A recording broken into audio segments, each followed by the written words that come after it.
नमस्कार, जय हिंद। आखिर वो घड़ी आ ही गई जिसका आपको बेसब्री से इंतजार था। मैं बात कर रहा हूं बीए प्रथम वर्ष द्वितीय स्तर की परीक्षा की। आज आपकी अंग्रेजी की परीक्षा है, परसों 3 जून को आपकी हिंदी की परीक्षा है। इस वीडियो में मैं आपको बताने वाला हूं महत्वपूर्ण प्रश्नों के बारे में जो आपकी परीक्षा में आ सकते हैं। कुछ ही प्रश्न बताऊंगा जिनको पढ़ करके आप आसानी से पास हो सकते हो। एक बात और बताना चाहता हूं, BA first year second semester के सिलेबस की लगभग मैंने 22 से 23 वीडियो जो बना रखी थी, अब आप उनमें से एक भी वीडियो नहीं देख सकते हो क्योंकि मेरा पहले वाला यूट्यूब चैनल डिसेबल हो चुका है और उसके साथ में वो सारी वीडियो भी चली गई। आपका जो सिलेबस है उसकी दूसरी यूनिट जो हिंदी साहित्य का भक्ति काल, उसके 5 प्रश्न, ध्रुव स्वामिनी के वस्तुनिष्ठ प्रश्न, वो मैंने इस चैनल पे अपलोड कर रखे हैं। इसके साथ में आपकी परीक्षा से पहले कुछ महत्वपूर्ण वीडियो मैं और बनाने वाला हूं। उन सबको देखने के लिए अब आप इस चैनल को सब्सक्राइब कर लो और साथ में बेल आइकन जरूर प्रेस करना ताकि जो भी नोटिफिकेशन मिले सबसे पहले आपके पास पहुंच जाए। आइए अब हम शुरू करते हैं।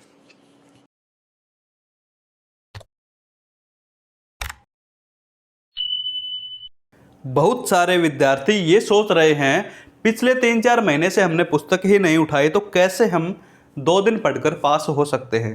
2 दिन का समय बहुत है, अच्छे से पढ़ोगे तो 1 दिन में भी पास हो सकते हो। पहला काम तो यही है, आपको घबराना बिल्कुल भी नहीं है क्योंकि आपका जो पाठ्यक्रम है, सिलेबस है, वो छोटा सा है और उस छोटे से पाठ्यक्रम में भी मैंने महत्वपूर्ण प्रश्न निकालने की कोशिश की है पिछले प्रश्न पत्र को ध्यान में रखते हुए। जिस विद्यार्थी के दिमाग में पूरा पाठ्यक्रम है, कितनी इकाई हैं, कौन सी इकाई कितने अंक की है, उसके बाद में जो मैं बताऊंगा वो पढ़ लेगा तो कोई भी उसको पास होने से नहीं रोक सकता।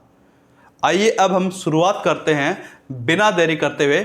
जो भी महत्वपूर्ण प्रश्न आपकी परीक्षा में आने वाले हैं मैं उनको अब बताऊंगा। तो सबसे पहले आपको पता होना चाहिए आपकी कुल इकाई जो 3 हैं। पहली इकाई का नाम है ध्रुव स्वामिनी। ये जो ध्रुव स्वामिनी है यह कुल 36 अंक की है। सभी को पाठ्यक्रम तो अच्छे से पता होना चाहिए। पहली इकाई ध्रुव स्वामिनी आपकी 36 अंक की है और इसमें जो प्रश्न संख्या 1 होगी, पहला आपका जो प्रश्न होगा वह 12 अंक का है। ये 12 अंक हमें कैसे प्राप्त करने हैं, आपको उसके लिए अलग से कुछ भी नहीं पढ़ना है। इसके लिए मैंने एक वीडियो बना रखी है, वो इस वीडियो के डिस्क्रिप्शन में उपलब्ध है। आपको करना क्या है, वो वीडियो देखनी है। वो वीडियो देखने के बाद में इसके साथ साथ पूरा जो प्रश्न पत्र है परीक्षा हॉल में कैसे करना है वो आपको समझा रखा है और उसी में जो पहला प्रश्न है ये आप देख लेना। आपको कहीं अलग से पढ़ने की जरूरत नहीं है, ये 12 अंक आपको मिल जाएंगे। उसके बाद में जो प्रश्न संख्या 2 है, ये कैसे करोगे। इसमें आपका 8 अंक का एक प्रश्न होगा, पूछे जाएंगे 2, करने कितने हैं 1। पिछली बार यहां पूछा गया था ध्रुव स्वामिनी नाटक की समीक्षा कीजिए और दूसरा पूछा गया था ध्रुव स्वामिनी नाटक का उद्देश्य क्या है। उन दोनों में से एक करना था। तो अब कोशिश करो आप ध्रुव स्वामिनी नाटक की तात्विक विवेचना। पहला जो प्रश्न आपका इंपॉर्टेंट है, ध्रुव स्वामिनी नाटक की तात्विक विवेचना, क्योंकि पिछली बार इसी प्रश्न को पूछा गया था ध्रुव स्वामिनी नाटक की समीक्षा कीजिए। यही प्रश्न घुमा करके अब आ सकता है तात्विक विवेचना कीजिए। बहुत इंपॉर्टेंट प्रश्न है, ये आपको पढ़ना है। किस प्रकार से करने हैं प्रश्न अगली वीडियो में आपको मैं जरूर समझाऊंगा। पहले एक बार इस वीडियो में आप इंपॉर्टेंट क्वेश्चन देख लो। दूसरा इसमें जो महत्वपूर्ण प्रश्न है वो है आपका ध्रुव स्वामिनी नाटक की पात्र योजना। क्या करना है, ध्रुव स्वामिनी नाटक की जो पात्र योजना है वो आपको पढ़नी है। पात्र योजना में क्या क्या है, नाटक की नायिका ध्रुव स्वामिनी, नाटक के नायक चंद्रगुप्त, रामगुप्त, कौमा मंदाकिनी। ये 4-5 जो महत्वपूर्ण पात्र हैं इनका आपको चरित्र चित्रण पढ़ना है। इसके लिए मैं आपको बता रहा हूँ, अगली जो वीडियो बनाऊंगा एक ही वीडियो में सारे प्रश्न हल हो जाएंगे। तो 2 तो ये महत्वपूर्ण प्रश्न है, एक और आप कर लो इसमें। और तीसरा है आपका ध्रुव स्वामिनी नाटक की अभिनेता। ध्रुव स्वामिनी नाटक की जो अभिनेता है वो भी आप पढ़ लेना।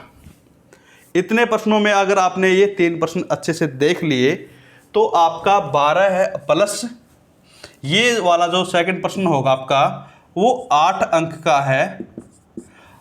अगर ये प्रश्न आपने पढ़ लिए तो 8 अंक ही नहीं, इसके बाद में प्रश्न संख्या जो आपकी 3 है वो 16 अंक की है। इन 16 अंक का भी इन्हीं 3 प्रश्नों में निचोड़ है। ध्यान रखो, ये मैंने 3 प्रश्न आपको बताए हैं, तात्विक विवेचना, पात्र योजना, अभिनेता। ये 3 प्रश्न आपने अच्छे से पढ़ लिए तो आपके 16 जमा 8 कुल 24 अंक हो जाएंगे। बहुत महत्वपूर्ण है, ध्यान रखना है। 3 प्रश्न बताए मैंने आपको, इन 3 प्रश्नों को पढ़ोगे तो 24 अंक आने की संभावना आपकी। तो इस प्रकार से पहली जो इकाई है 36 अंक, उसके लिए क्या करना है, पहला प्रश्न आपको इस वीडियो के डिस्क्रिप्शन में जो भी वीडियो उपलब्ध है प्रश्न पत्र हल किस प्रकार से किया जाएगा उसमें मिलेगा। और ये प्रश्न आपको पढ़ने हैं। पढ़ने कैसे हैं, इसके लिए भी अगर आपकी हिम्मत नहीं है पुस्तक उठाने की तो मैं इससे अगली वीडियो जो बनाने वाला हूँ, ये जो जितने भी प्रश्न हैं एक ही वीडियो में सारे प्रश्न समझा दूंगा कि कैसे करने। ठीक है, अब आपकी इकाई संख्या जो 2 है, हिंदी साहित्य का भक्ति काल। इसमें कौन कौन से महत्वपूर्ण है, पिछली बार पूछे गए थे संत काव्य धारा की प्रवृत्तियां, भक्ति काल की प्रमुख जो परिस्थितियां हैं, परिवेश है वो, इसके अलावा राम काव्य धारा की प्रवृत्तियां, ये प्रश्न पूछे गए थे। चौथा प्रश्न था भक्ति काल को स्वर्ण युग क्यों कहा जाता है। तो आप मान के चलो 2 प्रश्न जो पिछली बार छूटे थे ना, पहला था आपका सूफी काव्य की प्रवृत्तियां और दूसरा कृष्ण काव्य की प्रवृत्तियां।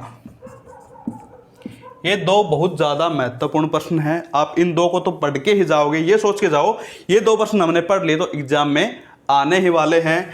और तीसरा आपका जो महत्वपूर्ण प्रश्न है इसमें वो है भक्तिकालीन परिवेश या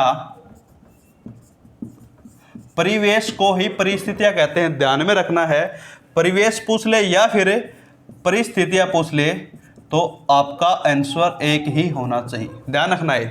ठीक है, ये 3 प्रश्न आपके महत्वपूर्ण है। प्रश्न संख्या आपकी जो 4 होगी, उसमें परीक्षा में प्रश्न संख्या जो 4 होगी वह कुल 8 गुणा 2 16 अंक की होगी। और उन 16 अंक में इन तीनों प्रश्नों में से ही आने की संभावना है।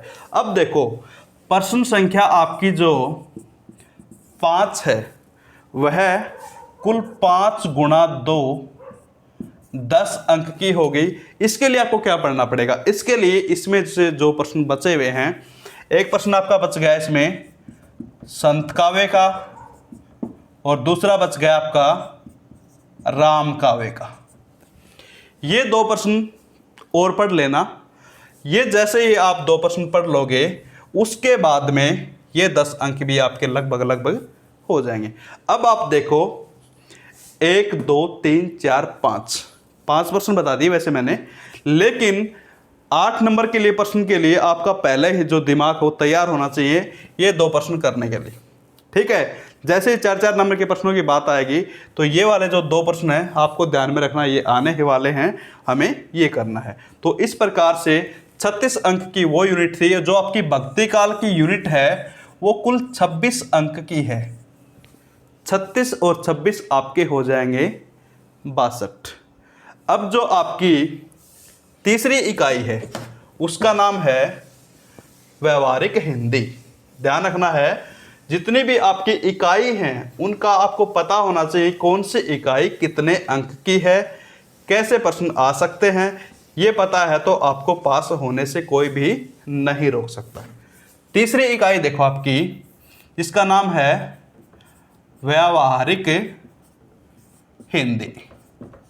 यह इकाई कुल आपकी 10 अंक की है। 10 अंक हमें कैसे प्राप्त करने हैं, यहां देखो। पिछली बार प्रश्न पूछ रखे थे मानक भाषा की प्रवृत्तियां, राजभाषा, राष्ट्रभाषा, इस प्रकार से। तो आप कोशिश करो इसमें जो पहला प्रश्न भाषा क्या है, ये आपको पता होना चाहिए। भाषा क्या है, भाषा की परिभाषा, इसके बारे में, ठीक है।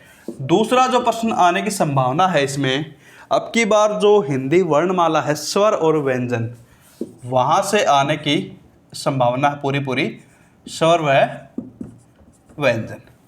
तीसरा प्रश्न आप इसमें से करोगे हिंदी भाषा की जितनी भी आप कह सकते हो उपभाषाएं हैं या फिर विविध रूप हैं, वो आपको करना ही है। उसमें कौन कौन से हैं, एक तो आपका बोली है, दूसरा आपका मानक भाषा है, तीसरा आपका राजभाषा है उसमें, चौथा आपका राष्ट्रभाषा है, और पांचवा माध्यम भाषा, छठा है आपका मातृभाषा। ये 3 आपने कर लिए तो आपके लगभग 10 अंक यहां भी बन जाएंगे। इस प्रकार से कितने अंक हो गए टोटल, 62 और 10 72। लास्ट की जो अंतिम इकाई होगी वस्तुनिष्ठ प्रश्नों की, उसके लिए क्या करना आपको, एक वीडियो मैंने बना रखी है वस्तुनिष्ठ प्रश्नों के लिए ध्रुव स्वामिनी की, एक वीडियो मैंने बना रखी है हिंदी वर्णमाला की, वो भी आपको इसी वीडियो की डिस्क्रिप्शन में मिल जाएगी। इसके अलावा जो भक्ति काल के छोटे प्रश्न हैं वो भी मैं कोशिश करूंगा आपके पास में भेज दूंगा। अब देखो आपको ये जो इंपॉर्टेंट प्रश्न मैंने आपका इतना छोटा सा सिलेबस था उसमें से भी बहुत छोटा कर दिया है, ये पढ़ लो, आपको फेल कोई भी नहीं कर सकता, आप आराम से पास हो जाओगे। पढ़ने के लिए समय कितना लगेगा, जैसे आपकी अंग्रेजी की परीक्षा होती है, आप इस वीडियो को देखोगे, उसके बाद में एक वीडियो तो बनाऊंगा इसकी पूरी यूनिट की, एक वीडियो पहले वाली यूनिट की, एक वीडियो भक्ति काल की, सिर्फ 3 वीडियो, हो सकता है वो 1-1 घंटे की हो आपकी। 3 वीडियो में आप कुल मिलाकर के 3 घंटे अच्छे से वो वीडियो देख लोगे ना, 3 घंटे, मैंने आपको बताया था 1 दिन का समय, 1 दिन में 3 घंटे ये हैं, और 1 घंटे के आसपास की प्रश्न पत्र को हल करने वाली वीडियो है, 3 और 1 4, और एक ये वीडियो, लगभग आपने 5 घंटे इन वीडियोज को दे दिए। इसके अलावा जो आपके छोटे प्रश्न हैं वो आपको रिवाइज करने हैं, तीनों यूनिट के मानी चलो 1 या 2 घंटे उसको, तो 7 से 8 घंटे अगर आपने अच्छे से पढ़ लिया तो आपको कोई भी फेल नहीं कर सकता, ये मेरी गारंटी है। आज की वीडियो में इतना ही। वीडियो अच्छे लगे तो लाइक ज़रूर कर देना। आपके लिए जाते जाते मैं एक प्रश्न छोड़ के जा रहा हूँ जिसका उत्तर आपको कमेंट बॉक्स में ज़रूर देना है। प्रश्न ये है, आपने पूरे सिलेबस को पढ़ा होगा, इसमें प्रश्न है बिल्कुल आसान सा पूछ रहा हूँ, भक्ति काल की समय सीमा क्या है, भक्ति काल की समय सीमा, ये वाला जो प्रश्न है इसका जवाब आपको कमेंट बॉक्स में ज़रूर देना है। जिस भी विद्यार्थी को पता है, नहीं भी पता है तो कोशिश ज़रूर करना है कि इसका उत्तर क्या होगा। आज की वीडियो इतनी ही। जय हिंद, जय भारत, वंदे मातरम।